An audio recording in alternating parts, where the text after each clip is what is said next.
by the time you remember to sit up straight, it's too late. You might as well wear a sign that says, "I promise to disappoint you."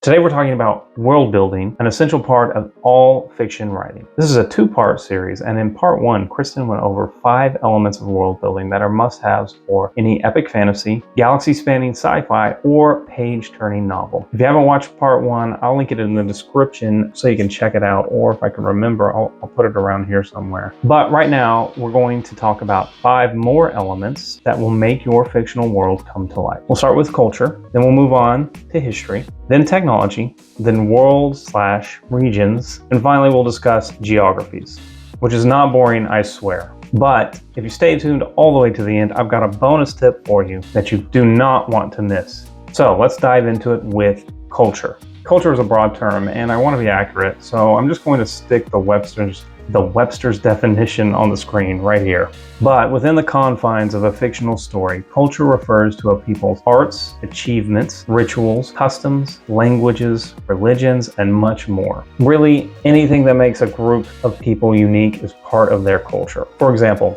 what food do they eat and why? Food is a huge part of life, so it shouldn't be neglected in a fictional world. Or what music do they listen to? Do they like to party? So let's take a look at an example of a fictional world. Honestly, I don't want to get too deep in the weeds here, so I'm not going to go with like elves from Lord of the Rings. Let's just go with something simple like Ewoks from Star Wars. Who doesn't like Ewoks? They're cute, they're cuddly, they're relatively harmless, and beyond all of that, they actually have a decently fleshed out culture. So they have their own cute little language.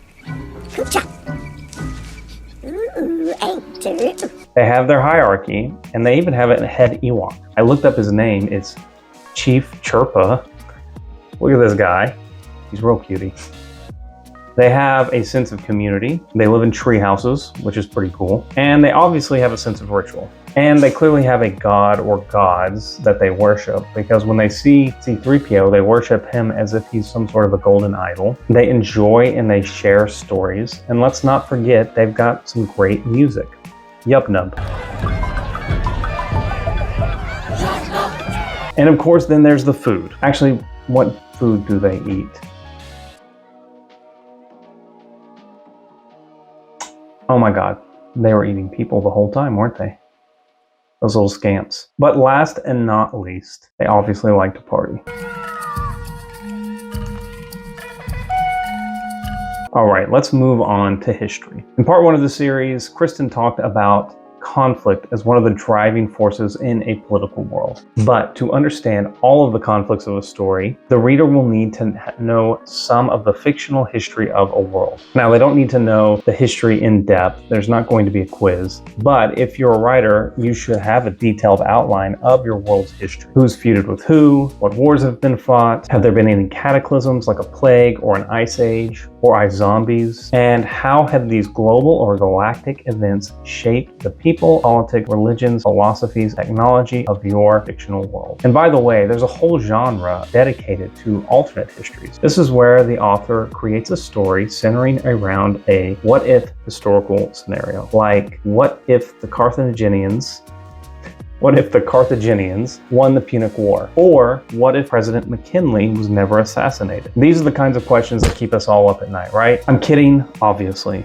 But authors have created alternate fiction histories exploring ideas like, what if the Nazis won World War II, or what if JFK was never killed? That being said, let's move on to technology. Technology is going to be an important part of any fictional world. For instance, the tech a writer creates may allow the characters to travel throughout the world. Think of things like transporters or stargates, and characters use technology to defend themselves, or they might use it to discover hidden mysteries. Like magic, technology needs to have limitations when in the hands of your heroes. You don't want to have them have a magic piece of tech that gets them out of every jam, because that will make for a boring story. Technology can also add to the mythos of your story. Lightsabers are more than just laser swords. They are a fundamental part of the Star Wars mythos. Like a lightsaber, the right technology can add mystique to your world. You can also combine technology with the magic system you've created for the world. In the Harry Potter series, series, the author creates magical tech like broomsticks,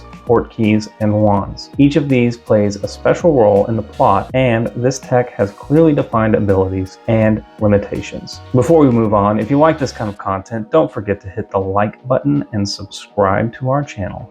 That goes a long way in helping us out. But let's move on to worlds or regions. If you're writing your own epic story, then this is the point where you might want to draw a map, because you need to give your readers some idea of the physical distance between locations and where different settings are in relation to one another. Use the cardinal directions and make sure your cities and landmarks are consistent. Think of it this way. Let's say you write about one city, we'll call it Dallas. And Dallas is east of a mountain range that we'll call the Rocky. And we have another city, and we'll call that one Los Angeles. And Los Angeles is west of the Rocky. If you forget these little details, you might say something like Dallas is west of Los Angeles, and that wouldn't make any sense. That's why it's handy to have a simple map to keep your geography straight. It's also important to give each world or region one identifying trait. Hoth in Star Wars is a frigid ice planet, making it distinguishable from other planets like Tatooine. You wouldn't want two locations that are exactly alike, because that would be boring. A great example of this are the 7 kingdoms of Game of Thrones. Each kingdom has a unique culture, weather, way of life, and even religion. The harsh and barren terrain of Winterfell breeds resilient characters like Jon Snow and Arya Stark, whereas the wealth and ease of Casterly Rock creates a sniveling little brat, Joffrey Baratheon. The point is to make it easy for your readers to know where they are in the story. No two worlds or regions should be exactly alike, and where a character is from should shape who they are as a person. Make sure that you know what groups are in power in each of these different worlds or regions. Okay, on to geography. Writers use geography to create boundaries and provide obstacles for their characters. Most fantasy and sci-fi fiction stories are going to involve travel. You don't want your heroes zipping from one place to the next with a ton of ease. If you don't believe me, then look how upset people get about those eagles in Lord of the Rings. You can pause this here if you want to read this entire meme. Your geography should make travel difficult in many cases, but not impossible. A simple example would be a hero that needs to get from one kingdom to the next, but there is a mountain range in between. Your hero may have to climb treacherous cliffs, or they may face deadly beasts before they reach their destination. Geography can also instill a sense of wonder in your readers, if you can create something they've never seen. Take a normal piece of geography and imagine a way to make it otherworldly. Show readers a 700-foot wall of ice, or a massive volcano, or a metropolis that spans an entire planet.